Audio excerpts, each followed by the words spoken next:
So guys, তোমাদের একটা জিনিস দেখায়। আমার স্ট্রবেরি গাছে আমি মানে কি বলবো, আমি দুটো গাছ এনেছিলাম। তোমরা জানো, মানে যারা যারা আমাকে ফলো করো তারা নিশ্চয়ই দেখেছো যে আমি দুটো গাছ এনেছিলাম। তো আমার ছাদে টমেটো গাছ ছিল, তাই সেগুলো যখন মরে যাচ্ছিল তো পোকা ধরে নিয়েছিল। তো সেই পোকায় আর একটা স্ট্রবেরি গাছ খেয়ে নিয়েছিল। তো আমার একটাই স্ট্রবেরি গাছ বেঁচে আছে।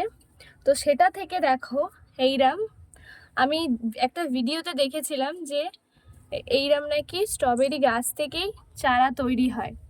তো আমিও মানে এটা দেখে এই যে এখান থেকে আর একটা টবে এই শাখা পোশাখাগুলো আমি ট্রান্সফার করে দিয়েছি। তো দেখো, সত্যি সত্যিই গাছ হয়। তো তোমাদের যাদের বাড়িতে স্ট্রবেরি গাছ আছে, তোমরাও এরম চাইলে করতে পারো, চারা তৈরি করতে পারো। দেখো।